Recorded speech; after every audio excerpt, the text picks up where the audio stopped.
به نام خداوند بخشاینده و مهربان. کسانی که امروز تمرین میکنند فردا تحسین میشوند. سلام و درود خدمت همه بیننده های تلویزیون ملی اسپورت. امیدوار هستم که صحت و سلامت و سر حال باشین. برنامه تمرین هست ما جهت ثبت این برنامه به یکی از کلاب های ورزشی سامبوکرش به شهر کابل آمدیم تا برای شما یک برنامه خوب، جذاب و دیدنی تهیه بکنیم. ما در برنامه تمرین روی موارد مختلفی میپردازیم. ابتدا می رویم تاریخچه ورزشی سامبوکرش را با هم تماشا میکنیم و دوباره برمیگردیم. سامبو یوه جګړهیزه رسمي لوبه ده چې د ځان دفاع، غوراوي، کشتي او جودو تخنیکونو یوه ګډه بڼه ده. دا لوبه په نړیواله کچه پراخ شهرت لري او افغانستان کې هم د سپورت د یوې نوې برخې په توګه وده کوي. د سامبو لوبې بنسټ په شوروي اتحاد یعنې روسیه کې په 1920 کلونو کې کېښودل شو. دا لوبه د پوځیانو دفاعي مهارتونو د لوړولو لپاره جوړه شوه. د سامبو رسمي رامنځته کوونکي ویسلی اوشچیپوک او ویکتور سپردانوف ګڼل کیږي. په 1928 میلادي کال کې سامبو د شوروي اتحاد رسمي لوبه اعلان شوه. وروسته په 1966 میلادي کال کې د نړیوالو لوبو رسمي برخه وګرځېده او د IFAC نړیوال فدراسیون له چتر لاندې خپره شوه. نن ورځ سامبو د نړۍ په ګڼو هیوادونو کې په رسمي ډول ترسره کیږي او نړیوالې سیالۍ لري چې افغانستان ته د 2000 میلادي کال وروسته د ورزشي تبادلو او زده کړو له لارې داخله شوه. افغان ځوانانو د جګړهیزو لوبو سره د علاقې له امله په دې برخه کې ډېر ژر پرمختګ وکړ او د سامبو فدراسیون جوړ شو. د کورنیو او بهرنیو سیالیو لپاره منظم پروګرامونه پیل شول چې افغان لوبغاړو په سیمه ییزو او نړیوالو سیالیو کې ګډون کړی او د پام وړ بریاوې ترلاسه کړې دي. چرا با هم تماشا کردیم. حالا در این بخش برنامه صحبت می داشته باشیم با استاد و مسئول کلاب در رابطه با ورزش سامبوکرش. سلام استاد، میشه ابتدا خود بسیار کوتاه برای ما به معرفی بگیرین؟ تشکر، خوش آمدید میگیم شما را در کلاب ورزشی سامبو کامبات سامبوی تقدیر. محمد اشرف تقدیر هستم، رئیس انجمن سامبو و کامبات سامبوی تقدیر و ترینر تیم ملی کامبات سامبوی افغانستان. بسیار تشکر زیاد استاد. از چه زمانی شما ورزش سامبوکرش را آغاز کردین؟ تشکر. ما ورزش سال 1359 آغاز و تا به امروز دوام داره. در اشتهای قبلی که تکواندو و کنفو و وشو داشتیم و از سال 1382 ما فدراسیون کرش و سامبوی افغانستان تشکیل و از امروز روز مسابقات ما، تمرینات ما هم در مرکز و هم در ولایات مختلف کشور دوام داره و خوشبختانه که در اکثریت ولایات ما نمایندگی های خود داریم. بسیار عالی. شما در این مدت زمان چه دستاوردهای در زمینه ورزشی سامبوکرش دارین؟ دستاوردهای فدراسیون ما بسیار زیاد هستند. در حدود 289 مدال از میادین ملی و بین المللی داریم و سالانه مسابقات در سطح کاتگوری‌های مختلف، نونهالان، نوجوانان، جوانان و بزرگسالان داریم. هر سال انتخاب تیم ملی داریم و در هر سال سفرهای ملی و بین المللی در اشتراک در میادین بین المللی در مسابقات خارجی داریم و همچنان مسابقات ملی در سطح کشور همه ساله داریم. بسیار عالی. استاد، شما مثلا علاقمندی جوانان را چگونه به این ورزش می‌بینید؟ با فضل خدا جوانای ما متوجه وجود خود هستند، متوجه آینده خود هستند، متوجه کشور خود هستند. به خاطر میخواهد که بیرق کشور خود را در میادین بین المللی به توان بازوی خود، به توان هنر خود، به توان مسلک خود، به توان فیزیک خود در میادین بین المللی بالا و افغانستان از طریق ورزش به جهانیان معرفی کنند. استاد، چه علت شد که از میان ورزش‌های مختلف شما آمدین رشته ورزشی سامبوکرش انتخاب کردین و این چگونه یک ورزش بود که علاقمند ساخت شما را؟ سامبو ورزش هستند که ورزش جدید هستند و کاندید المپیک المپیا هستند و این برتری های خود داره. این در 4 سبک مبارزه داره. اول سپورت سامبوست که رقم پهلوانی هستند، عمومی اگه گپ بزن. دومش کامبات سامبوست که به شکل MMA یا UFC کار میشه و سومش بیچ سامبوست که به سامبوی ساحلی را میگه و چهارمش هم پروفشنال سامبو هستند. به او خاطر این برتریت در دیگر رشته‌ها یا در دیگر ورزش‌ها و فدراسیون‌ها نیستند. این برتریت ازی بود که ما را وادار ساخت که ما و جوانایی که با ما هستند انتخاب این رشته را بکنه، به خاطر که تشنگی هر نوع مبارزه را رفع میکنه. در 3 شکل مبارزه داره: ایستاده، نشسته و افتیده و همزمان در 4 استایل یا در 4 سبک مبارزه داره. شما در چه سطح فعلا شاگرد دارین و شاگرد تربیت میکنین در این کلاب؟ شاگرد طبعا از ابتدایی از مبتدی نو میایه و بالاخره سر رشد میکنه و تیم کلاب میبره، باز به تیم انجمن میره، از تیم انجمن به فدراسیون میره، از فدراسیون که به سطح ملی انتخاب شد باز به میادین بین المللی اشتراک میکنه. ما از مبتدی تا قهرمانی شاگرد فعلا موجود داریم. بسیار خوب. روابط شما با فدراسیون این رشته چگونه است؟ روابط خوب دارین یا خیر؟ ما ترینر تیم ملی و معاون فنی و مسلکی فدراسیون هستیم و همچنان ترینر انجمن خود یا کلاب خود هم هستیم و کلاب های دیگه که مربوط انجمن ما هستن که کلاب هم از کلاب استاد حسیب مجیدی هستند که یکی از عضو انجمن ما هستند و کلابشان در شهرک میرویس قرار دارند. بسیار تشکر زیاد. تا در پیام کوتاه برای جامعه ورزشی افغانستان و برای ورزشکارای افغانستان اگر داشته باشیم بسیار خوب میشه. در وقتا که میبینیم جوانای ما اکثریت 80% متاسفانه بگویم مرض انزایتی و دپریشن و گپا داره. علل مختلف داره که چرا به این مرض رفته و یگانه راه تداویش که برای که او دوا بخوره، دوا در پالی خود نواقص یا مشکلات دیگه هم داره. یگانه راه تداوی انزایتی و دپریشن و PTSD و مرضای دیگه که روانی یا ذهنی هستن، یگانه راه تداویش ورزش است. بو خاطر پیام ما به تمام جوانان است اول که دور از این مرضا باشه، دوم صحتمند باشه، سوم بتونه مصدر خدمت با خود، فامیل، جامعه و وطن خود شد. بسیار تشکر زیاد از اینکه برای ما وقت دادین و صحبت کردین در رابطه با ورزش سامبوکرش. بیننده های عزیز صحبت های ما را با استاد کلاب در رابطه با رشته ورزشی سامبوکرش دیدین. حالا می رویم با چهره های ورزشی سامبوکرش صحبت می داشته باشیم. پیش از اینکه با چهره های ورزشی صحبت داشته باشیم یک وقفه کوتاه میگیریم و دوباره در حضور شما برمیگردیم.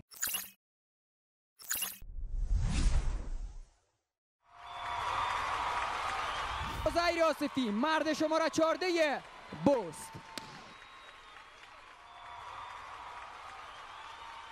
اوتساید هیتر بهترین بازیکن این پست هست عزیر آصفی از تیم بوست. سلام، عزیر آصفی هستم. ورزش پیوند دهنده مردم است.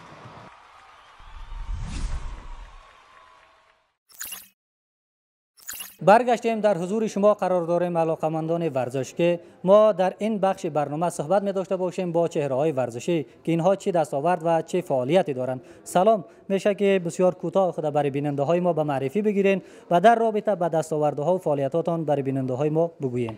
علیکم سلام برادر، خوب هستی؟ بخیر. مدثر افغان هستم، یک تن از قهرمانان کامبت سامبو تیم ملی افغانستان. بسیار خوب مدثر جان، چه زمان شما میشه که به رشته ورزشی روی آوردین و چند سال میشه که آغاز کردین ورزش را؟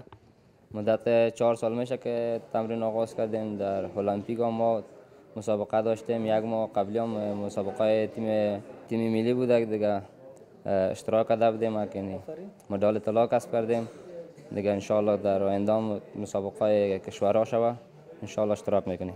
این مدال طلا را از کجا شما کسب کردین؟ از افغانستان یا بیرون از افغانستان؟ نه، ما از افغانستان کسب کردیم، از اون کابل. از اون کابل.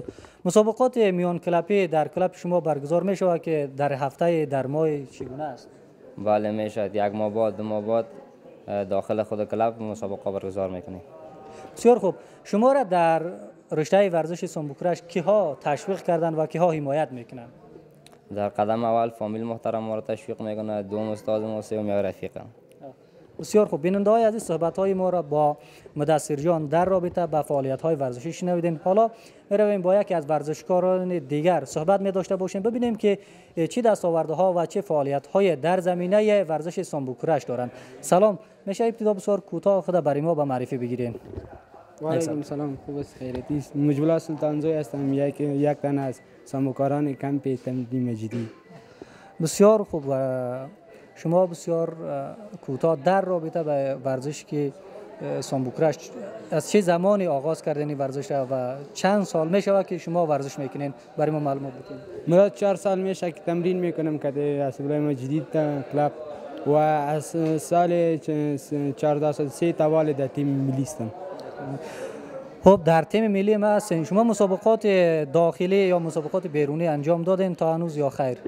توالی مسابقات بیرون مرزی را انجام ندادیم، ولایتی و از المپیک انجام دادیم. در زمینه ورزش سامبوکرش شما چی دستاوردهایی در این مدت داشتین؟ 13 تا مسابقه کردیم، 11 تا مدال دارم.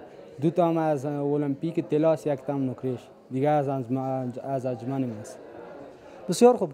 در آینده میخواین چگونه یک ورزشکار شوین که بتونین برای افغانستان قهرمانی بیارین؟ وانم پاینده که خو ورزشکار اوسم د افغانستان لپاره یو افتخارات راوړم، بیرون مرزي مسابقې وکم، همداسې نور یو ترینینګ کلاب ولرم. بسیار عالی. تشکر زیاد که با شما در رابطه با ورزش سامبوکرش صحبت کردیم. بیننده های عزیز، برنامه تمرین ادامه دارد و حالا در این قسمت میریم بخش تمرینات، تکنیکات و نمایشات را با استاد و مربی کلاب با هم تماشا میکنیم. ما را فراموش نکنید. دو طرف خوب چپ در گردن در اوربیت راست. یه هم ارتباط با مو حرکات داره. بسیار خوب. شانه پیش رو. این عضلات گردن گرم میکنه. این حرکات ما شما که هستن عضلات گردن هم تقویه میکنه هم گرم میکنه. برعکس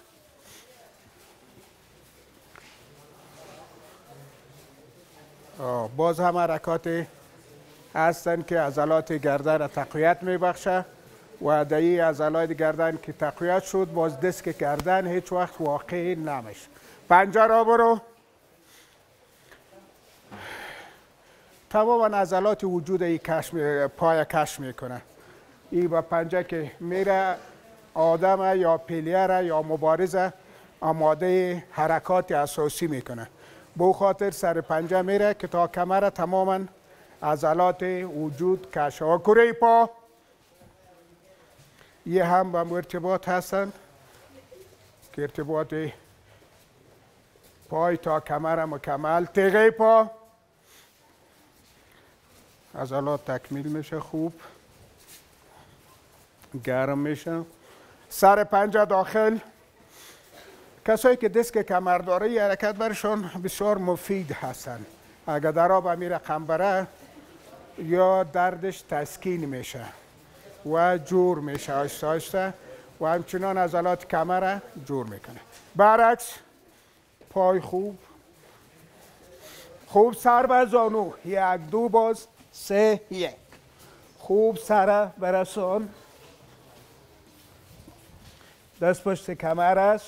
مسافه تا ببین، مسافه ببین بچه جان، پیش برو. خوب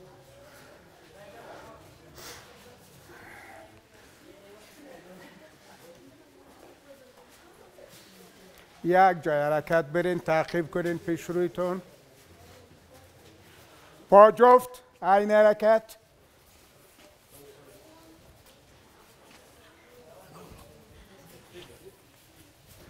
یه حرکت هم برای کمر هستن، کمر گرم میکنه، عضلات کمر و چه کمر جور میکنه.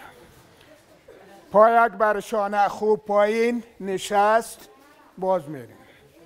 یک بر شانه سر وسط زانو، باز نشست. حرکت است برای کشی کمر و در برلوی که کمر کش میکنه و وجود هم گرم میکنه، دسک کمر هم تداوی میکنه.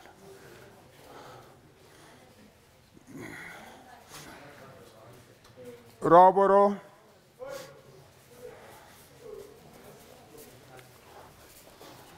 بدو برسون، خدا برسون. الان دست پیش پنجه. خوب. از حرکات کشیشی خلاص شدیم، حالا میایم به حرکات گرمیشی میایم. در پالوی گرمیشی چه هم است؟ بند دست. یه حرکات است که وجود گرم میکنه. خوب آماده. آرنج. برعکس.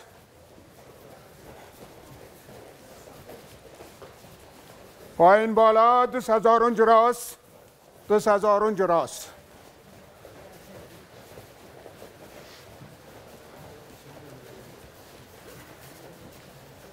هر دو دست. یه حرکات گرمیشی هستن که یه حرکات تماما عضلات وجود برای ضربات دست، ضربات پای، حرکات پرتابی آماده. دست دورانی، دست از آرنج راست است، خوب دورانی. بعد جمپ راست پیش رو. یک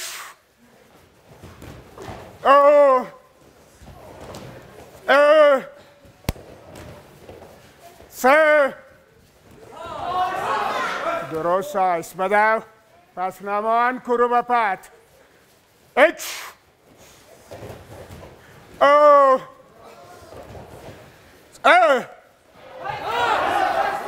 یک جای هایسان خوب منظم بدو. جفت زانو به سینه. یک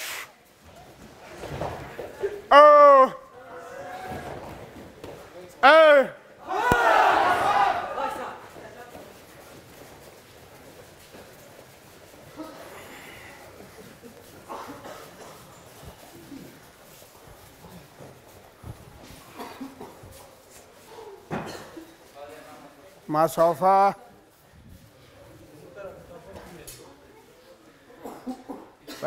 به خط خوب. ملاقشانه چپ میرین پس راست، یا که رفتن با شما میرین پس جایتان و هم یک شماره اول یا میای که رفت شما هم شروع میکنین پنجه. آماده. یک دو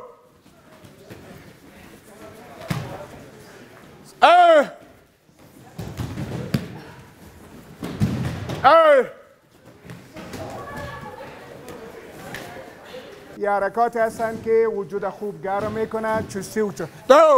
چستی و چالاکی را زیاد میکنه. یک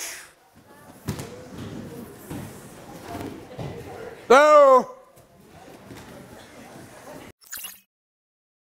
حالا حرکات گرمکاری ما شما خلاص شده. حالا میریم به حرکات اساسی. حرکات اساسی ما از مشت شروع میشه، اما تو به ضربات حرکات نرمشی پا، بالاخره حرکات اساسی از ضربات پا. بعد از اون میریم به ضربات پریشی یا حرکات پریشی پا. رقص پا، لگت اول نرمشی، خوب راست چپ، پای پنجه کش، فرن استرچ کیک. رقص پا خوب جای به جای کار میکنین، راست چپ، باز شما راست چپ. یک مشت گرا چپ راست. یک دوام بتون، دوام مشت چپ راست. خوب دو مشت فرانکیک فرانکیک. خوب دو مشت فرانکیک فرانکیک. رقص پا آماده. جای و جای جات پیش نبین که دیگه نخورین. یک پای خوب از زانو کش. مشت گراده به شکل دیگهش تمرین میکنیم. خوب مشت میزنیم چهار طرف با دورانی جای به جای پیش نمین. رقص پا مسافه تان جور کنین. پای چپ پیش است، سجای است بر پیش سر به خوبی طرف. آماده. یک سرعت سرعت سرعت سرعت. دور بخور دور. سرعت سرعت خوب. لگت دیگه سنپ کیک روی پای. خوب دو مشت گرات سنپ کیک و سنپ. رقص پا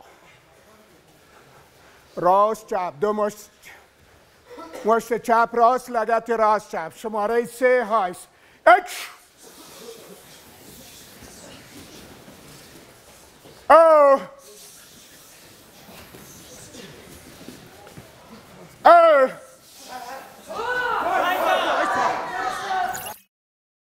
بعد سامبو کار میکنیم. حریف مشت راست میبه، مشت راست دفاع میکنید، همزمان با دفاع تیز میاندازید. مشت راست حمله ای طرف دفاع کار کنین. شروع. حالا حرکات پرتابی هستن. پرتاب برای مبارزه آمادگی میگیره. چه قسم ما یک پیلیه را به زمین برسانیم. نه اومدی از کمر بگی او گوشی. خوب شما میبینین که پرتابا را به شکل کار میکنه. چه قسم ما حریف به زمین ببریم. مبارزه پرتاب کار میکنیم. پرتابایی که شما کار کردین را عملی کار میکنین. آیسته آیسته یکی دیگر صدمه نمیرسونین. بسیار آیسته. آماده. دقت. تعظیم. شروع.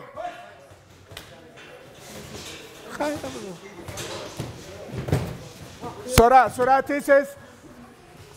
حالا پرتابو که دیر ورده دیگه برتزار. یه حرکات است که برای مبارزه آدم آماده میکنه. ما چندین نوع مبارزه داره. مبارزه پای بود، مبارزه دست بود، و هم مبارزه پرتابی هستند.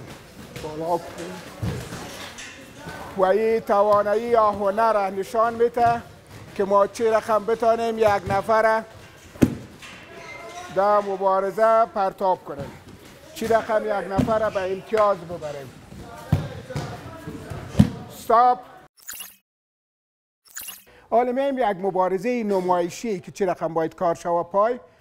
دو تا پلیر ما که عصیب و حشمت هستن، این دو نفر برتان مبارزه پای نمایشی کار میکنه. یعنی مبارزه حقیقی نیست که یکی دیگر باید صدمه برسانه یا ابگار کنه، فقط مبارزه نمایشی است که ضربات پای یعنی چی. دقت.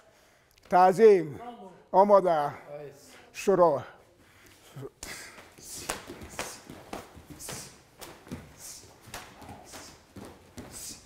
خوب شما میبینین انواع ضربات پای هستن که یا با یک سرعت خاص میآیند که در مبارزه باید روی بخوره و در جان بخوره، ولی اینجا چون مطلب زدن نیست آن نمایش دادن هست، این به یک شکل کار میکنه که بر شما نمایش بده یعنی چه قسم ضربات پای کار شد. استاپ. دقت. تعظیم. بغل بتین. بچه های لاب بیاین. ما مبارزه ای که حال شما میبینین یا وسایل ایمنی داره که این وسایل ایمنی ما عبارت از کلاه هستند، لثه یا محافظ دندان هستند، بیضه‌بند هستند و روپایی و ساقبند هستند که اینجا مبارزه به شکل ایستاده کار میشه، باز اگه بشینیم هم در نشسته کار میشه و بالاخره شما میبینین که در حالت پایین یا در سر توشک شکل افتیده کار میشه. اینجا شکن دست گرفته میشه، پای گرفته میشه. شما دیدین که نفر تسلیم شد به مسابقه در شکن دست و اینجا شکن دست، شکن پای خاک گرفتن، خفک گرفتن. به خاطری که کامبات سامبوی ما میخواه با المپیک برای رشته کاندید المپیک یا المپیکی هستن. یکی از قوانین المپیکی هستن که ورزشکار باید صدمه نبینه. به او خاطر برای وسایل ایمنی گرفته شده و این وسایل ایمنی بعد نظر گرفته شده که یا باید چی شود؟ ورزشکار ما صدمه نبینه. به او خاطر ضربات مشت و ضربات پایی که در سر میخوره یا در چی میخوره یا جلوگیری میکنه از صدمه رساندن. حالا ببینین که حرکت خفک گرفته شده تا اونجا تا ببینیم حریف تسلیم شد، تپ اوت کرد. ایناله یک حرکت بود که ما چندین حرکت با مقسم خاک گرفتنم، خفک هم تسلیمی داره، شکن دست هم تسلیمی داره و شکن پای هم تسلیمی داره. و ببین حرکات پرتابی که از حالت ایستاده به زمین آوردن، آلی حرکت خاک میگه. وقتی که دو شانه یک پلیر یا یک مبارز در زمین برسه یا در زمین یا در توشک باشه او خاک شمرده میشه که در قوانین داوری باز امتیاز داره. اگر تا 10 ثانیه بگیره 2 امتیاز و اگر تا 20 ثانیه بگیره 4 امتیاز داره تا 20 ثانیه اگر باشه.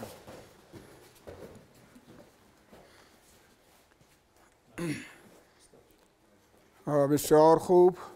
یه حرکات خاک گرفتن هستن، ضربات اینجا میزنن و چی میکنن؟ استابشان کنن.